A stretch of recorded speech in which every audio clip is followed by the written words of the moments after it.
Bonjour, je vous présente cet ouvrage. Cicéron, division de l'art oratoire, Topics.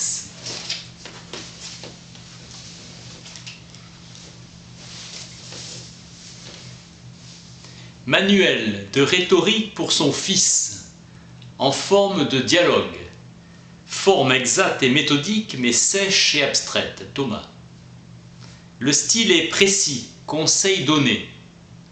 Mettre à la base de l'éloquence la connaissance de la philosophie et du droit civil. Date en 54.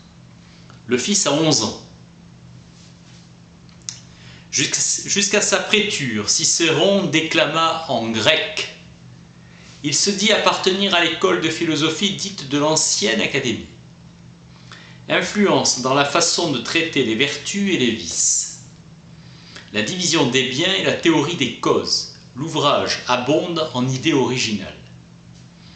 Apprendre ce que Cicéron sait dans l'art d'amener les esprits au but de la persuasion. 3 grandes divisions de l'art oratoire. Le talent propre de l'orateur, le discours et la question. Le talent est dans les idées et les mots. L'invention s'applique aux idées. Pour les mots, c'est l'élocution. La voix, le geste, les jeux de physionomie, la mémoire étant le dépôt de tous ces éléments. Les parties du discours, la narration et la confirmation exposent les faits. Les deux servent à émouvoir les âmes, l'exorde et la péroraison. L'orateur devra trouver le moyen de convaincre et toucher les passions dans leur âme. L'argument est une raison plausible, inventée pour convaincre. La conviction est un état stable. L'émotion de l'âme, un mouvement rapide vers le plaisir, la peine, la crainte ou la passion. L'orateur doit plaire. Devant les tribunaux, les arguments sont des javelots. Appelée la colère ou l'indulgence, la brièveté est atteinte par l'emploi de mots simples avec un style convenable. L'agrément du style au choix des mots sonores et harmonieux en exposant des choses ni vues ni entendues pour exciter la sympathie. Clarté de style et éclat, le discours doit toucher l'âme, l'émouvoir. L'argument instruit, l'amplification émeut. Pour être écouté, annoncer d'emblée quelque chose d'important ou d'inéluctable. La narration est l'exposition des faits, conviction. Pour le temps, on envisage le présent, le passé et l'avenir en distinguant ce qui est ancien, récent et imminent. Une réalisation prochaine ou éloignée. Dire que l'action est juste. Nier toute l'argumentation de l'adversaire. Beaucoup ont fait le sacrifice de leur vie pour sauver ceux qui leur étaient plus chers qu'eux-mêmes. La péroraison et l'amplification, puis le résumé des choses semblent grandes par leur nature, d'autres par leur utilité. Exciter la pitié. Dans les questions, l'indéterminé est contenu dans le déterminé. Toujours c'est à lui que l'on ramène tout. Règle de l'éloge et du blâme, pour vivre bien et parler éloquemment. Dans l'attente des auditeurs, l'étonnement, un dénouement imprévu sont toujours pour eux une source de plaisir. La naissance sera passée sous silence ou brève, si peu honorable. On parlera des richesses et des ressources puis au bien. Le symbole de la vertu, la beauté, prête le mieux à l'éloge. Ensuite, les actions par ordre chronologique ou l'inverse. La vertu dans son essence est double, du domaine spéculatif ou pratique, prudence ou habileté. La modération peut s'exercer sur les biens. Le résumé des qualités s'appelle noblesse d'âme. Force d'âme pour accepter le désagréable et les injustices. La modération à l'égard des autres s'appelle justice. Envers les dieux, elle s'appelle piété. Envers les parents, respect. Les vertus s'aperçoivent dans la pratique, discerner le vrai du faux et sagesse. L'éloquence étant la sagesse parlante avec abondance. La vertu qui veille sur les autres est la pudeur, et vertu, l'étude des sciences nobles comme le dévouement absolu à la religion ou un attachement ardent aux parents, aux hôtes, aux amis. À la prudence ressemble la finesse, à la patience une insensibilité. Conseiller la vertu, déconseiller le vice. La volupté est le plus grand ennemi de la vertu. Recherchée par les gens grossiers qui la font passer avant les choses honnêtes et même avant les choses nécessaires. Les gens fuient ce qui est mal et aspirent à ce qui est bien. Recherchant la considération, la gloire et la louange, les gens ignorants et simples mettent en avant les profits, les avantages et les voluptés et les douleurs évitées.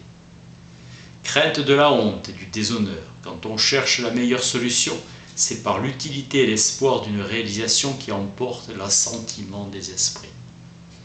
Ce n'est pas seulement ce que nous pouvons avoir à notre disposition que nous devons examiner, mais aussi ce qui peut nous être opposé. Pour agrandir les questions, l'orateur aura toujours une provision d'exemples et se sera beaucoup exercé de manière à amener l'auditeur à préférer l'utile et le nécessaire à l'honnête ou inversement. L'exorde doit être court, exposé brièvement. Le discours doit être simple et grave, plus travaillé pour le fond que dans la forme. Niez ce qu'on vous reproche, ou avouez le fait, ou niez qu'il y ait la portée qu'on lui attribue. Ligne de résistance. Établi, l'orateur ne le quittera plus des yeux et se concentrera sur lui avec tous les arguments. Ajouter des preuves matérielles et produire des témoins. La défense doit commencer par infirmer les motifs attribués à l'acte, confirmer ses preuves et infirmer celles de l'adversaire. L'accusateur excite les passions, l'accusé les calmera. Le défenseur invoquera les considérations d'équité et se plaindra non sur le fait mais sur l'interprétation. Les lois ont en propre ce qui est écrit. Savoir traiter les questions comme les dialecticiens. Les topiques portent sur les sources de développement, les lieux des arguments. Écrit à l'intention du grand jurisconsulte alors en Gaule avec César, Junius Brutus. Tullius Cicéron s'adresse à Trébatius. Les topiques d'Aristote contiennent un enseignement théorique pour trouver les arguments. Aristote montre la voie pour trouver les arguments.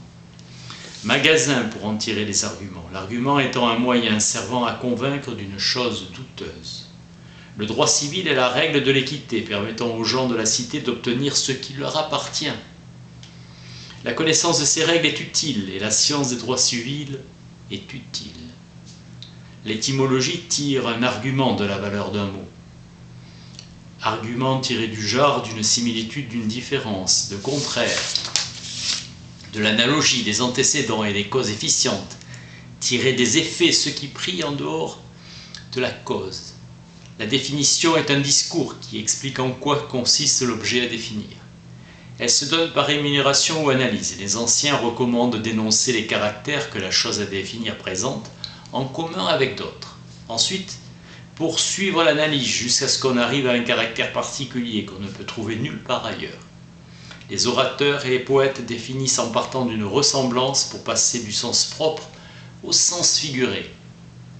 Le sujet est presque infini. De l'étymologie, on tire l'argumentation du sens d'un mot et on fait ainsi sortir beaucoup d'un mot.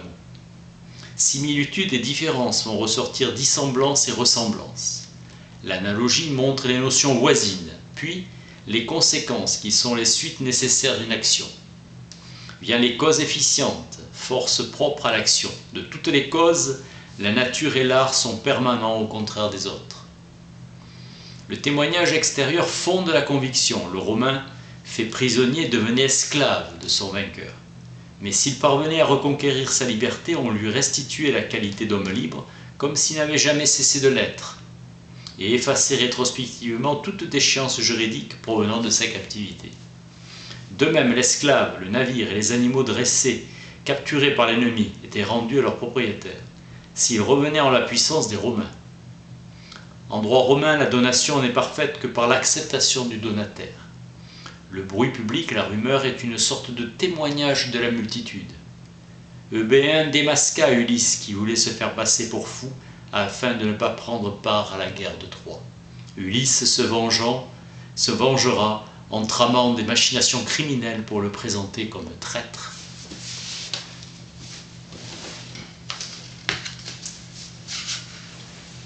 Cicéron, division de l'art oratoire, topique. Merci.